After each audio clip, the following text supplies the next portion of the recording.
Yes, I made a big decision. I gave it all to Christ. I just had to get it right. He means so much to me. Now I know why he's testing me. Welcome to the He Loves Me, He Loves Me Not podcast with Barbara Pettis, founder and CEO of Better Place Ministries. Barbara's passion for this cause is driven by her own personal experiences with domestic abuse in both her childhood and as an adult. She is committed to helping others achieve their goals of excellence and has devoted numerous hours to educate and empower individuals that are affected by domestic violence. Her enthusiasm for this cause is infectious, and it represents her personal zeal in life. And now, here's your host, Barbara Pettis. All right, good evening, everyone. Welcome to another episode of He Loves Me, He Loves Me Not. Again, I am so grateful and thankful that you have decided to spend this time with us. We are going to have an outstanding show today, different topic, and I think that you're going to be well informed. And I encourage those of you that are watching live Facebook to type in your questions, because I'm quite sure once you hear what's happening, you will have some questions. This podcast is made possible by the philanthropic endeavors of Victoria Grace Media. I want to remind you guys to share this podcast. You remember that you have a gift coming at the end of the month, and believe me, I am tracking the sharing. You guys are doing a great job with sharing. So continue to share the podcast, and some blessed person will receive a gift at the end of this month. Also, I want to remind you to go to my website, check out the website, www.bpministries.org. While you're there, purchase my book, From Pain to Purpose. I promise you, you won't regret it. It is my journey through abuse. It is my journey through addiction. It is my journey through alcoholism and my journey through 2 rapes. So you will not be disappointed. Invite you to follow us on Instagram and on Twitter, Better Place Ministries. Go to my YouTube channel, become a subscriber, Better Place Ministries on the YouTube channel. I'm looking for all the support I can get. You guys tell somebody about Better Place Ministries. Also, we're looking for donors and sponsors. If you want to sponsor one of the episodes, contact me, bpministries.org. Contact me so we can hook up and you can sponsor a show, become a monthly donor.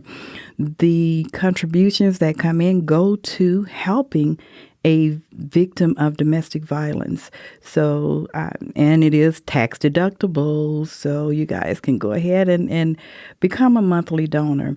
Any amount will help, will do. All right. Oh, and while I'm thinking about it, we will not have a show on next Tuesday. I will post that on Facebook and on all the social media sites. We will not have a show on next Tuesday, but we will be back the following week. And you don't want to miss that episode either. All right. I think that's all of the little housekeeping stuff that I needed to cover.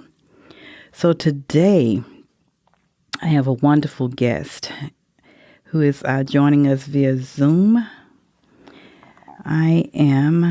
You guys, I forgot my glasses, so I'm trying to read my little notes here.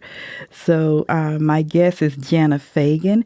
Jana is a registered nurse working in the DFW area for over 25 years. She has been nominated as 100 Great Nurses for DFW in 2017. That's awesome. Jana is known for her creativity in the workplace. Jana has participated and contributed to several research papers that have been published.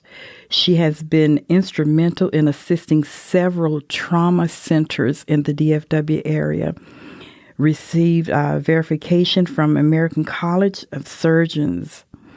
She has a Bachelor's of Science in Nursing and a Master of Public Health. She has been in forensic nursing with a subspecialty in sexual assault. In her spare time, Jana enjoys spending time with her family and participating in outdoor activities. So today we're going to be talking about the grooming process. We've talked about domestic violence, but a lot of times, you don't talk about the grooming process of sexual assault, what takes place even in children and in adults. So that's going to be our topic for today. Jana, thank you so much for joining us. Welcome to He Loves Me, He Loves Me Not podcast. Thank you. Thank you for having me. I am looking forward to, she sent me 2 scenarios that we'll be talking about today. And I tell you guys, it's going to be something else. All right. So I'm going to go ahead and Jan, if there's anything else that you want to tell us about you can go ahead and do that. And then we're going to just jump right into the grooming process of sexual assault. I think you pretty much hit it. That's me in a nutshell. I have been in the DFW for 25 plus years. My background is trauma and forensic nursing. I've done that for a number of years. Came up working in a 19-bed hospital, whereas the only registered nurse in that facility, you did whatever came in the back door. So the foundation has been there, and nursing has really been good to me. So with that being said, I think you wanted to talk about the scenarios? Yes. Okay, so when I initially started speaking with Ms. Pettis, I was so excited. And again, I can't say how much I'm so appreciative for you even having me on your show. I appreciate it, and thank you. Thank you. But we talked about some of the different things that I've seen throughout my forensic career. Some of the things that, happened before forensic nursing. In retrospect, I can see where things were probably not handled and lost because the training wasn't there. But I'd like to start out talking to you about 2 cases that really resonated with me. And there are others, but since we're talking about the grooming process, this really resonated with me. So for the first one, I want to talk about was a young mother who had a child that her oldest daughter was 17 years old. She remarried, and in that marriage, she had 2 more children, a young boy that was 8 and the youngest sibling was 7. It was a little girl. So she had 2 girls and 2 boys. When she remarried, she thought she'd met Mr. Wonderful. And so he was always attentive to all the kids.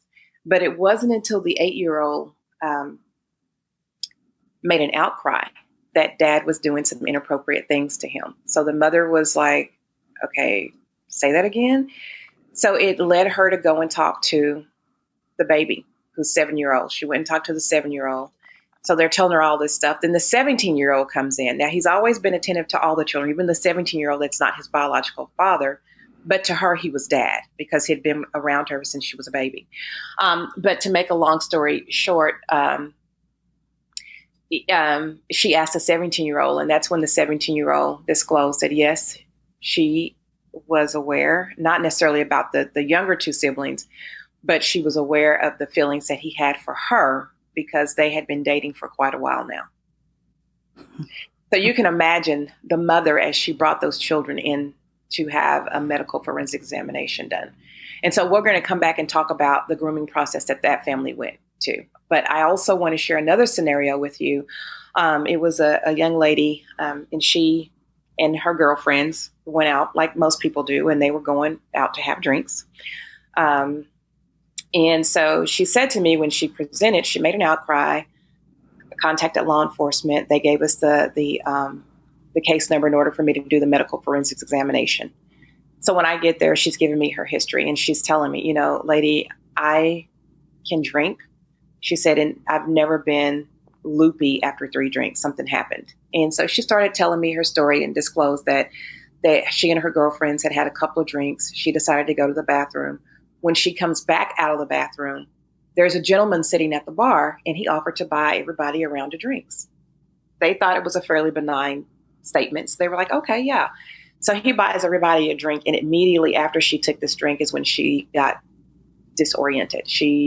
The only thing she remembers is leaving the place, getting in his company car. He worked for a company, getting in his car, vomiting, ending up in some place in Las Colinas.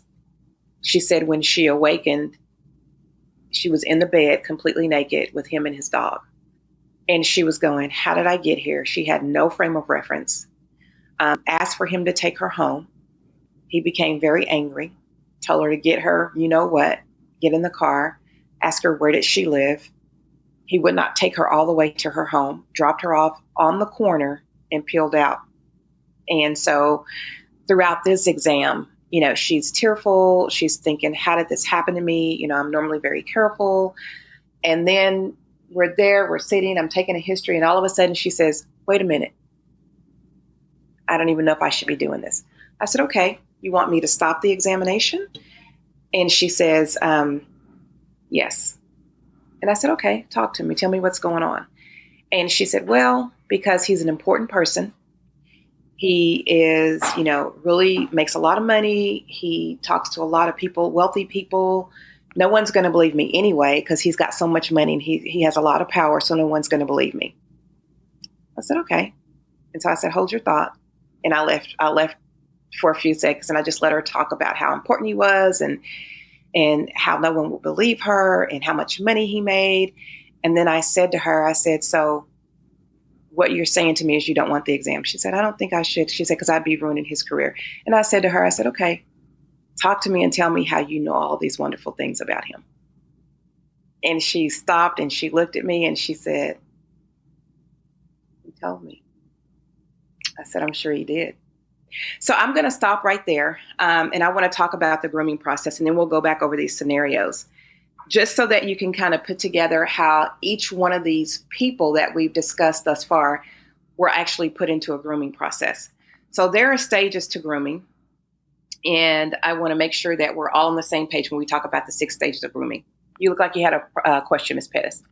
No? I was just thinking about when you were talking about the young lady who was drugged, because she was drugged. And that concerns me when some of my family members go out to clubs, you know, and they are drinking. And I always tell them, be careful. Just don't leave your drink or don't take a drink from anybody, because that can happen. That happens so frequently. Absolutely. And women wake up and the same scenario that this young lady went through. And so I'm always preaching that to, you know, those that I know that go out and have drinks, to don't accept a drink from anybody. Don't leave your drink. I know it's probably a nasty thing to do, but if you go to the restroom, take your drink with you. You know, it's disgusting to say that, but better safe than sorry. So that was just sticking out in my head when you were talking about that scenario. No, I'm glad that you brought that up, because I concur. And we could do a whole another topic on drug facilitated sexual assaults, because they are common. And a lot of people feel like that it is one of those things that is gender specific, but it's not, because we do have men that are being drugged and sexually assaulted. It has nothing to do with your sexuality. I mean, we could spend a whole day talking about that, because that's pretty pervasive, unfortunately, but it is. Wow. I didn't know men. I knew that men could go through domestic violence, but I've never heard of a case where a man was drugged and sexually assaulted. Wow. Yeah. I've had that happen, and it takes a toll, because that leads you down a different path. It leads you to question who you are and your sexuality and your being and all of this. So that's a different path that could take. So you really have to kind of be up and monitor these folks for some telltale signs. But let me go, and I want to talk just briefly about the stages of the grooming process. So one is targeting a victim. So the first thing that a predator is going to do is they're going to target who they want. They're looking around the room, and they're going to pick out somebody. And it's something about that somebody that says, this is who I'm going to stick with. So when they talk to some of the predators, 42% selected victims based on physical characteristics. So these are the people that you will see go on, and over again, it's going to be the same type of MO of the people that they approach. So it might be long hair, blonde hair. It might be big breast. It might be big thighs, whatever. The characteristics are going to be the same. 27% selected victims based on clothing. So maybe they like somebody that had a dress on, or maybe they like somebody that had shorts on. But nonetheless, these people, when they looked at their MO, they had on the same type of clothing each time that they isolated them. 18% select victims based on physical smallness. So they feel like that this is someone that they can power, they can have power and control over. For stage 2, it's gaining trust. So just to give you a little bit of a scenario, you meet somebody, and as a predator, I want people to really think about this, because when we talk about, people that have been involved in sexual assault, people that have been victims of violent crimes, people always tend to blame themselves. One of the things I want to bring home and let you think about is that a crime is first committed in the mind. So if I'm a perpetrator, when I get up in the morning and I put my clothes on, I've already committed the crime because it's in my mind. Now I'm going out that door to decide who to pick to commit it on. Wow. So it has nothing to do with you. It has nothing to do with what you had on. It has nothing to do with how you spoke. It has nothing to do with your size. It has everything to do with what went on in that perpetrator's mind. So I want us to stay focused on that, and just so that we know it's not us. This crime already happened in somebody's mind before they even met up with you. So gaining trust. When we talk about gaining trust, this is where I'm sharing my secrets with you. I'm watching your eyes. And if they light up, I know this is a conversation that we need to talk about, because I got you. I got you right where I want you. Now I'm going to start gaining trust, because I know that this is a conversation that it's very near and dear to you, just by watching your facial expression, just by watching your body. I mean, this is me. This is my game. As a predator, this is my game. So now I'm watching you. So I'm building trust with you. So that's the second stage, is to build trust. But in building trust, you share something with me, I'm going to share something with you. I'm going to present you with a small gift. I'm going to pay a light bill. I'm going to pay a water bill. I'm going to play games, if it's a child.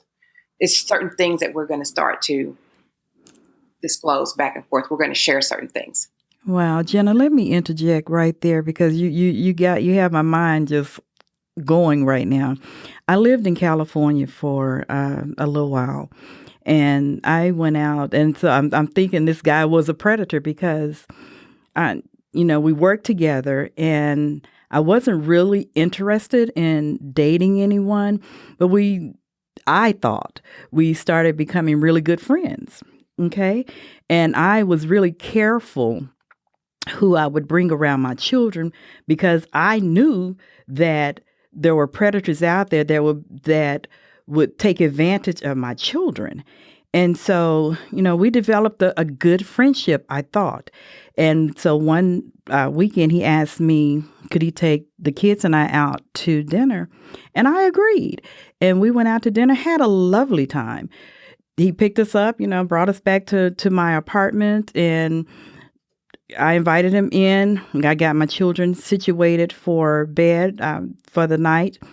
And so he and I sat in my living room, and we talked a few minutes longer. And then I told him, well, I got to get up early and go to work. And we got to go to work in the morning, because we worked at the same place. And as I was walking him to the door, he punched me in my face, and he raped me while my children were like feet away. Mm-hmm. And just listen to you talk, I'm thinking that he already had that in his mind, that he was going to rape me. Before it even happened. Wow. That's amazing.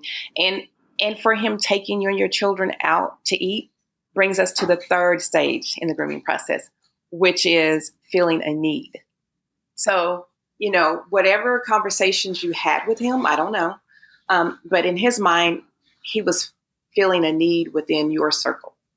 And that was taking you out to eat, to do something nice. And that's normally that's par for the course.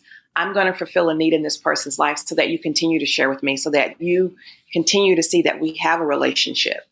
And so then I can continue to get my foot in the door to do what it is that I came to do. Wow. So that's called fulfilling. That's the third step. That's crazy, right? Yeah, very much. Friendship and attention, emotional support, that it's feeling that need on whatever level it is. And then for the fourth is isolating. So most of the time when you look up a grooming process, it's going to talk about children, but it's like that for adults too. So at some point, he isolated you at some point. You know what I'm saying? Mhm. Like throughout the conversation, throughout that friendship, kinship, whatever it is that he was working on, Mhm. at a certain point, the next step is to isolate. And then for the fifth stage is the sexual contact. Yeah. So, right? Sexual Right. contact. Right. And then the last stage is maintaining control. So that's where that physical piece came in, where he was maintaining control. You won't tell because I hit you. You're afraid. So you're not going to tell anybody. But so those are the 6 stages of the grooming process. Wow.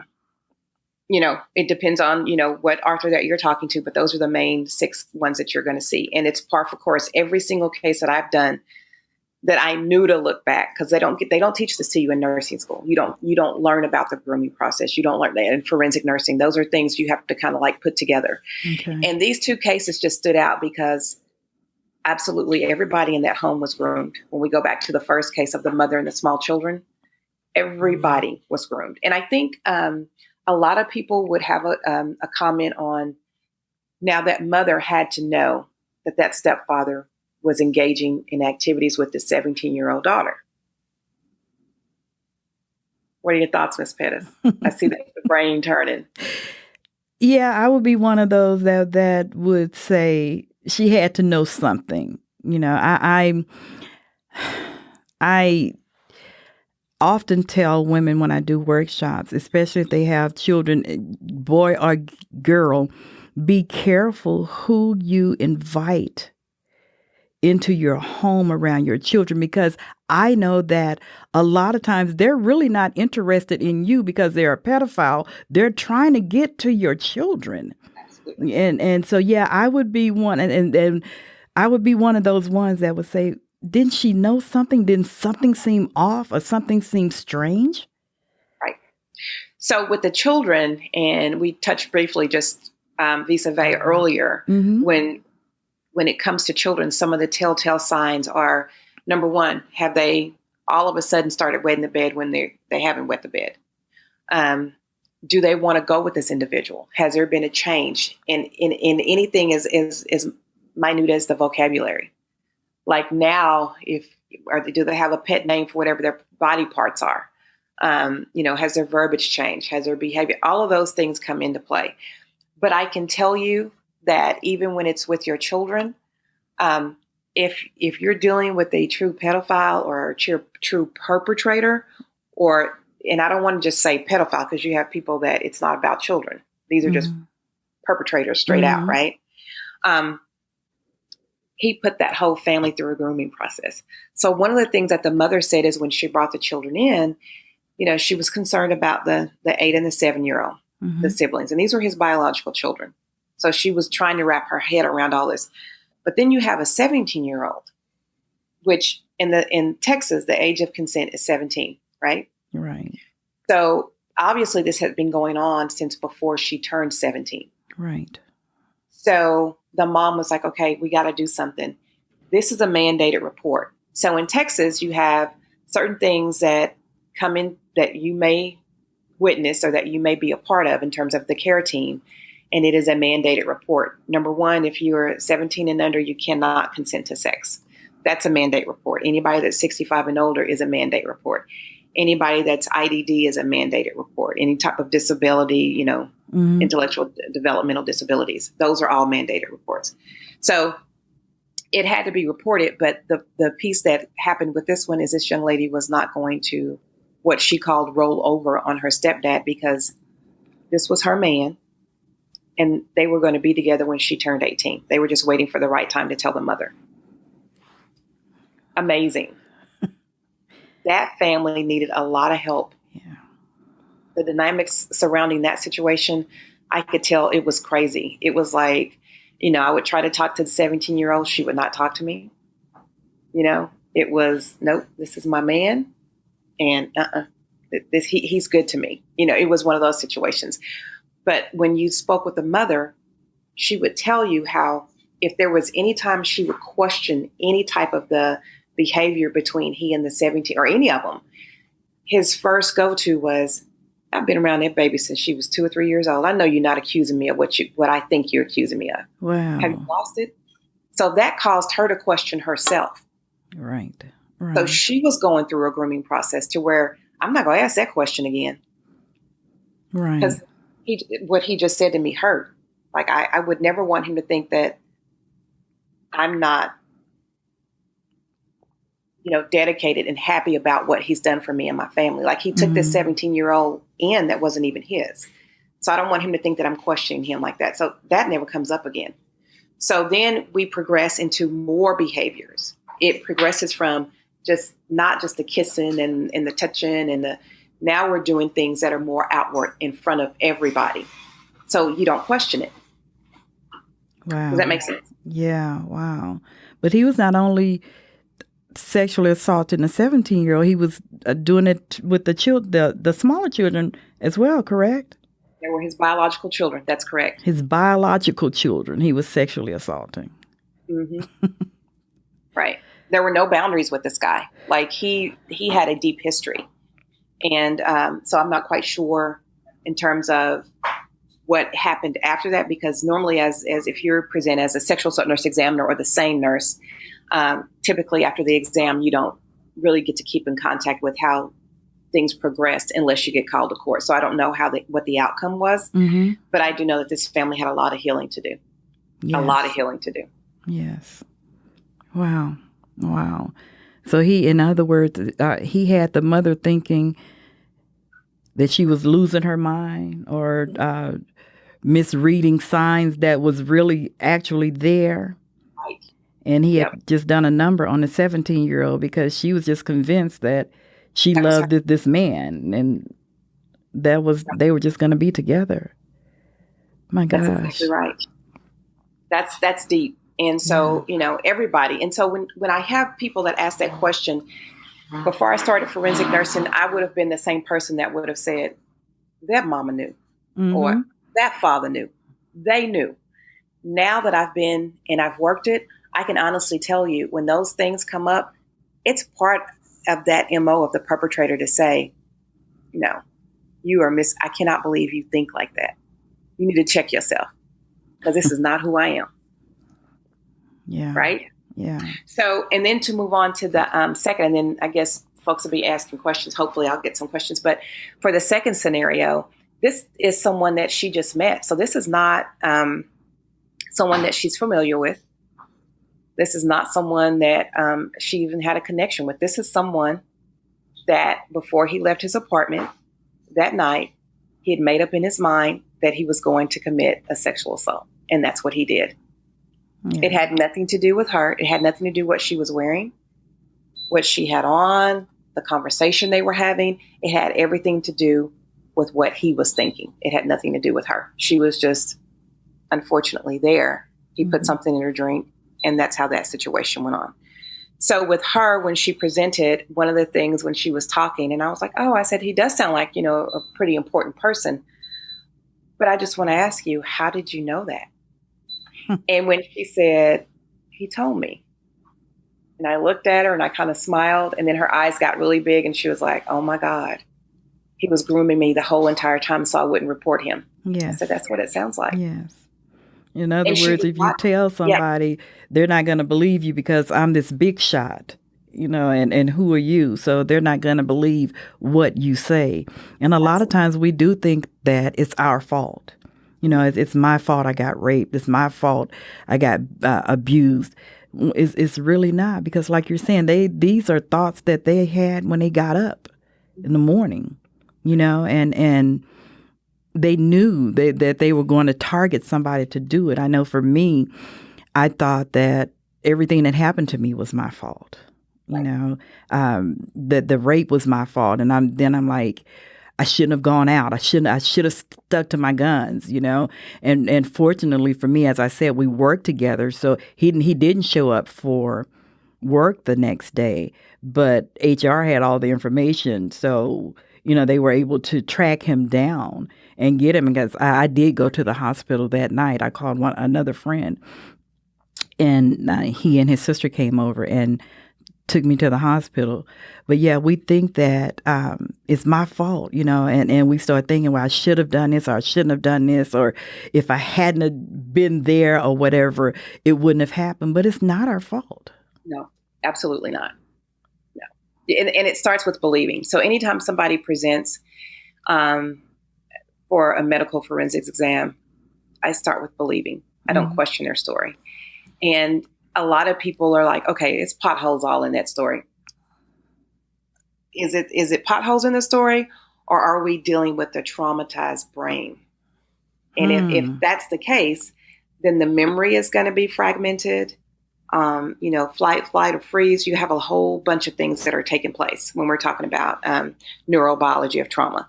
And so these people may present, when they do present, you have what's released when the brain's been traumatized. It's called the hormone soup. And so you have all these hormones that are being released, and they stay and they heighten and peak over the next 5 to 7 days. Well, probably about 7 to 8 days.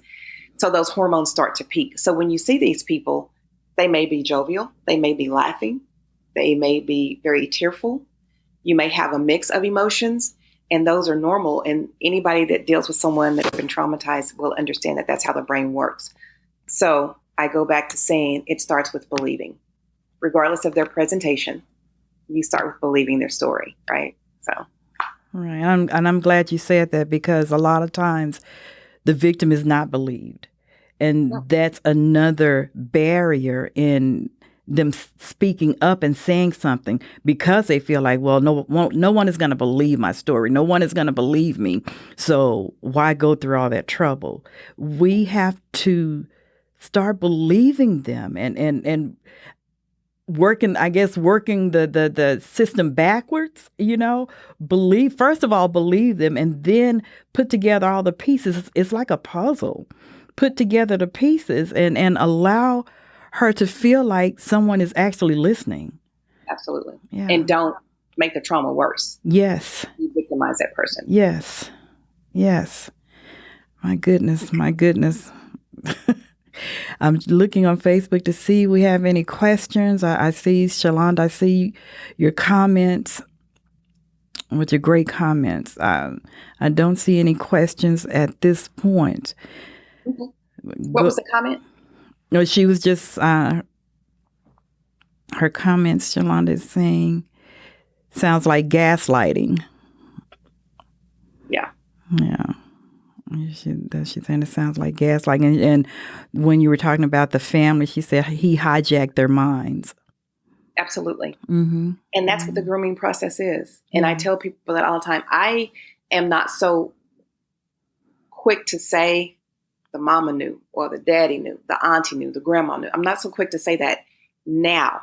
Mm-hmm. But that wasn't me before, because I didn't have all the pieces to the puzzle in order to think through caring for someone like that. Right.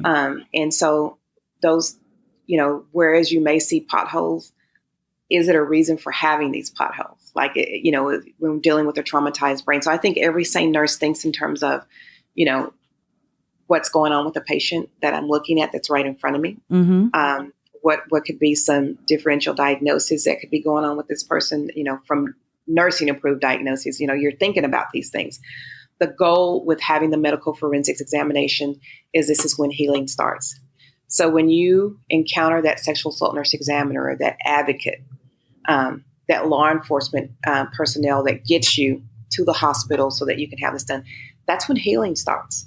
So we begin the healing process, and that absolutely starts with believing their story, because how can you care for somebody when you don't believe them? Exactly. That's such a great point. Exactly. And I think about the young ladies, women that I know. I've read several domestic violence cases where they would leave their children with the guy that they were dating, and I'm thinking, why would you do that? And something bad happens, that child either got raped or killed. And, all these uncles that you introduce your children to, uncle this and uncle that, all of their intentions. And I'm not saying it's with everybody, but we have to be wise as single parents. We have to be wise because it's not just the daughters, as you said, it's not just girls anymore. It's the young men and our little boys as well. And we have to be careful and not be so desperate to want somebody in our lives when we don't know anything about them. I'm at the point now where, listen, I will do a whole background check. You understand me? I mean, from state to state. I want fingerprints. I want all the history I can get. Because I in my life, I've gone through enough. And so, I try to be mindful. I have a soon to be 15-year-old granddaughter. So I'm watching, even when we're in the store, I'm watching who's watching her, because we're going to have a situation.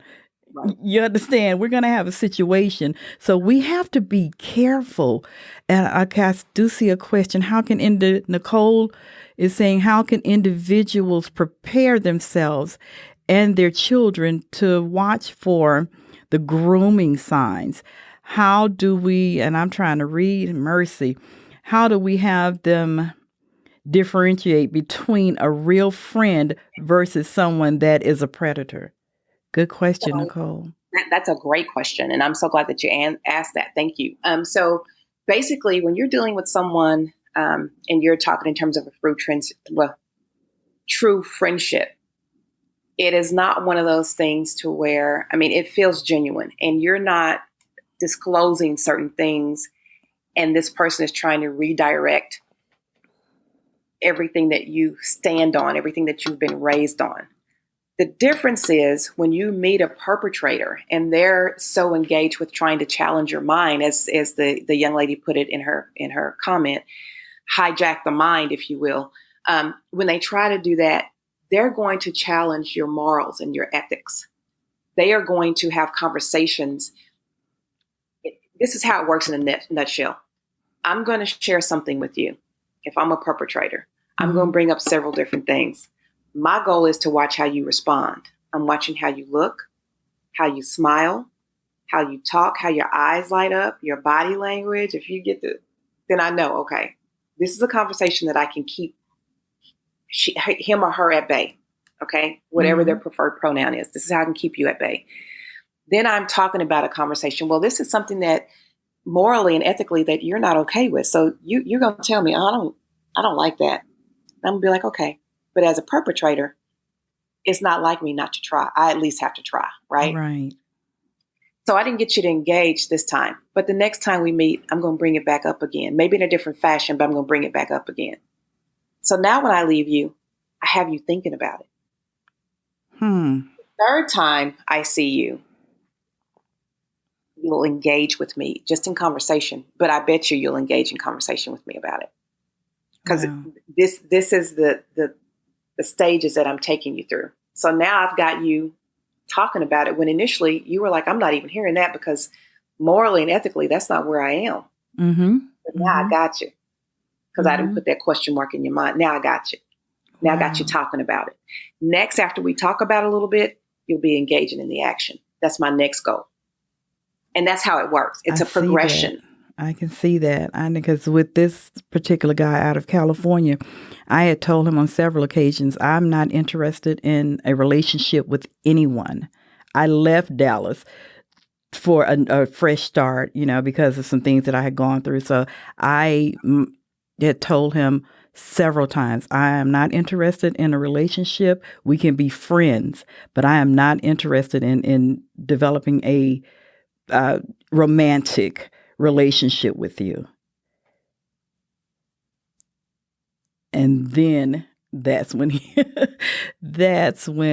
I thought that the friendship we truly had a genuine, because I've had friendships with guys before that we were really friends, we were really good friends. And I thought that that's what was happening with him. But then after he punched me in my face and raped me, and I didn't scream because my children were in the next room. And so at this point, I'm like, if he'll do this to me, with my children feet away. If I make a sound for them to come out, he may hurt my children. Right. And he knew that about you because you'd already taken a long time before you even introduced him to your children. Yes. Yes. But you would not put them in jeopardy. Yes. Wow. Wow. Wow. He had studied his territory before he had done that. Wow. Nicole said, thank you for your answer. It makes real sense. It makes total sense. Yep. Thank you for your question, Nicole. Yes, thank you. Thank you. Wow. I don't know. What advice, Jana, would you give? What advice would you give to somebody that may be going through, their family may be going through grooming, or she may be going through grooming, or advice to give to a single mom? What advice would you give them? I think pretty much like you framed it the best earlier when you said you didn't allow anybody to come around your children, although you don't want to put them in a glass bubble. You know what I'm saying? Mm-hmm. But at the same time, start to have these conversations. And if something comes up that in the back of your mind, you're thinking, I'm not okay with that.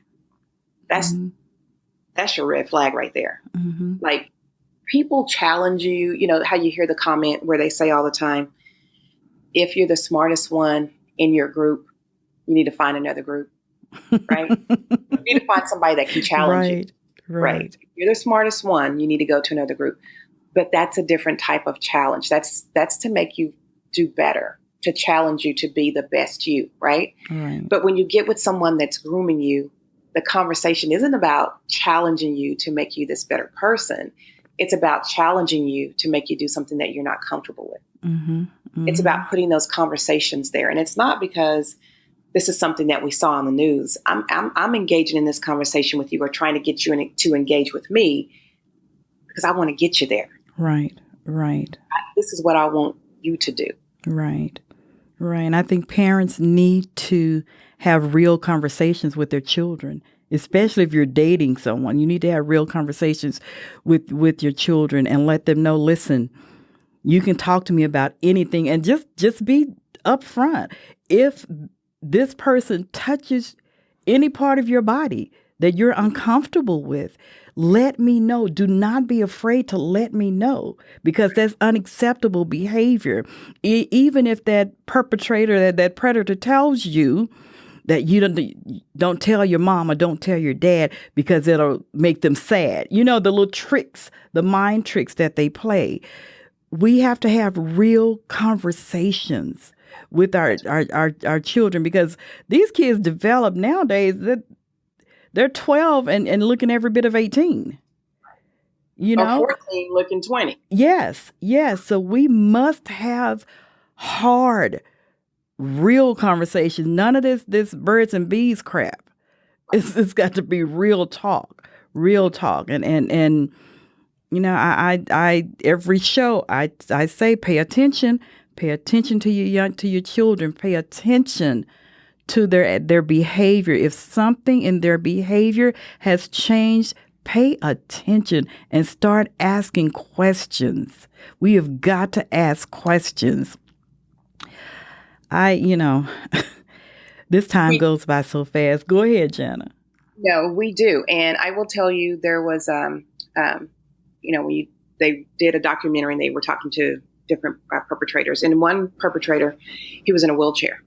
And he said, kids would come and he would, sexually assault these kids, molest them, touch them, do little stuff like that. And he said it was so unbelievable, even though the kids would be like, I don't want to take him to his room. Parents would say, go ahead and take him to his room. Like, what can he do? He's in a wheelchair.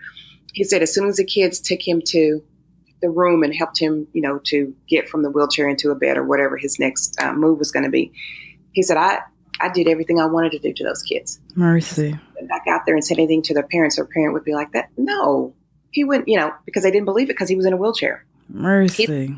It got so bad that he was able to touch and feel on these kids in front of their parents because they had gone through a grooming process and they didn't see anything that he was doing. because when the kid tried to report him, the parents were like, no, not him. And then he would come in and make it be unbelievable for the parents. Mm-hmm. He said it got so bad I could just touch and do anything in front of the parents, and the parents would be like, oh, he was just playing with you. We have to be wiser than that. We have to be wiser than that. Nicole is saying this is great information for us with young adult daughters who are just starting to date. We are in the age of dating apps, and it just scares me to death. Nicole, it scares me too. It actually does. Because we have to pay attention to what they're, because now, when I was growing up, we would go outside and do stuff. Kids now on the computers, they're on their phones all day, all night, and these apps can get them in trouble. So I know I tell my daughter, are you monitoring what my granddaughter is watching or just scrolling or whatever you want to call it on her phone and on the computer? Take that thing every now and then and check and see who she's talking to. We have to do that. We truly have to do that. In this day and time that we live in, it's scary. Even for, adults, it's scary for me. So we have to be better protective of our children. Absolutely. Yeah. Absolutely. Yeah. Well, we are running up on our time, Jen. I want to give you any last comments, thoughts, ideas, advice. I want to give you an opportunity to speak that. Okay. The grooming process, we just touched basically on the surface, but I do want to put out there for anyone that has been a victim or knows someone that is a victim of sexual assault. There are some ways to report. Our technology has advanced such that when I first started forensic nursing back in the day, law enforcement used to do the majority of our cases. And it was 72 hours to do what we call an acute exam, which means we collect the forensics for law enforcement. Then it went out to 96 hours, and now we're out to 120 hours. So for those people, if you're within that 5-day time frame, if you know of someone that's been sexually assaulted, we can still do what we call an acute exam, collect the forensics, and that way you can have the evidence that you need if you choose to move forward with the case, if you get law enforcement involved. I also want to let people know that there are 2 ways to report. One of them is to get law enforcement involved early on. The other one is to do what we call a non-report. And with the non-report, you have to be within the 96-hour time frame. It's not out to 120 hours because there's certain things that cannot go in the kit, in the sexual assault or the SERSHI kit. But so we can go ahead and collect the forensics, and then it goes to and sits in the department DPS for 5 years. So it's held there. So in between that time frame, let's say, for instance, for sure that you want to have it released to law enforcement, then you would just call the number at DPS and tell them to release it to law enforcement. Law enforcement will then start the proceedings for gathering data to create that case to bring it to court. Or either, 5 years, let's say the 5-year time frame comes up, and then DPS will automatically take the kit off the shelf and go ahead and destroy it. But so you have 2 ways to report. Law enforcement, straight out the gate, and then the other is just to say, I'm not ready to get law enforcement involved, but I do want to have evidence collected in case I'm ready to report to law enforcement. Okay. So a lot of people don't know that, but you don't have to have law enforcement involved early on. You can still have forensics done. Okay. I did have a question that I just remembered. Dr. Parks, thank you so much for watching. I did have a question early on so say a woman goes out Friday night, just like the scenario that you gave us, and she's date raped, and she doesn't, when she goes to the hospital or whatever, she doesn't remember everything that has taken place, but 2 or 3 days down the line, she does. Is she able to report what she has remembered in maybe the police report or to the nursing staff or whoever? Is that, is she able to report, say, oh my gosh, I remember this, she may be sitting at work and like, oh my gosh, I remember this. So how that works is, number one, if she comes in and she is amnestic of events, the sexual assault nurse examiner, or the SANE, we abbreviate it and just say SANE. Okay. They are going to do a head-to-toe examination on her. So they're going to look at her from head to toe. Since she is not able to recall certain events, they're going to swab her body from head to toe. Okay. Hoping to get hits, all the major parts that we normally do. Right. And then knowing what we know about the traumatized brain, or when we talk about neurobiology of trauma, that's par for the course for the brain, the memory to be fragmented. So we expect that. We don't expect to get a history verbatim.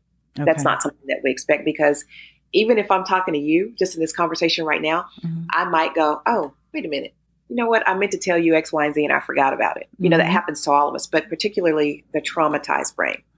So we know that we're not going to get the whole story, just like from A to Z. We know that.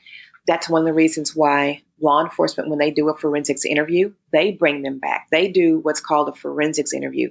We don't. We do a medical forensics examination. So they're two separate things. Okay. So that's par for the course. And yes, he or she will be able to go and disclose to law enforcement to have those details added to their case. Okay. All right. Well, Jana, thank you so much. And we definitely will be bringing you back on, because this is a topic that needs to be discussed. And there's much more information that we did not get to cover in this time frame. But if you're willing to come back on the show, I would love to have you back so we can bring out some more issues and bring to light a lot of different things, a lot of more information regarding sexual assault and the grooming process. Okay. I would love to come back. And the one last thing I want to say is, if you have been sexually assaulted, we talked about the ways to report. We talked about mandating report. You just briefly touched on it. But I need you to make sure that you get to a safe place. Make sure that if you do have clothes that you've been sitting on, make sure that you don't store them in any plastic. They need to go in paper bags, not plastic. Plastic can help develop mold and things like that, so we don't want that. So make sure that things are kept in paper. Make sure that if you are getting law enforcement involved, you do that sooner than later. And make sure if you feel like the sexual assault was high risk, you have a 72-hour window in terms of receiving some HIV prophylaxis. So make sure that you do report sooner and not later, because if you're not within that time frame, you don't get offered the HIV prophylaxis medication that we normally would do if you fell in that 72-hour window. So those are just some things just for people to kind of think about. Great information. Yeah, we most definitely have to get you back on. Great information. All right, you guys, I'm going to give you the hotline information for domestic violence. And now I'm going to get some information for sexual assault as well and add it to this list. But if you are in a domestic violence situation and you are able to get to a phone to dial 911, please do so. If you're needing assistance, call the National Domestic Violence Hotline at 1-800-799-7233. There is an organization called Love is Respect. It provides teens and young adults confidential and anonymous support. Reach out to them by phone at 866-331-9474. If you need legal assistance, womenslaw.org, go there and they will provide with the legal assistance that you need. Our local shelters, the Family Place, their crisis line is 214-941-1991. Genesis Women's Shelter, 214-946-4357. One Safe Place of Tarrant County, 817-916-4323. And Safe Haven of Tarrant County, 877-701-7233. My desire, my prayer, my hope is that as you guys tune in and as you share these videos, that someone's life will be changed. Someone will get the help that they need. even the perpetrator will get the help that they need and their lives will be changed. That is my God, my desire. That is my goal. My ultimate goal is why I want you guys to become a sponsor or donor, is to obtain a couple of safe houses so I will be able to house victims and children of domestic violence. If no one else has told you today, I love you. Be blessed and be safe.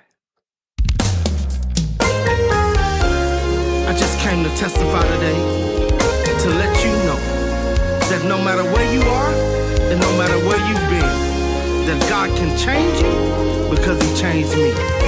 This is my testimony. There's been a change in me, a wonderful change in me. There's been a change in me, a marvelous change. Listen, I'm not perfect, I've made mistakes, many regrets from some very dark days. But when I opened my heart to you, I felt that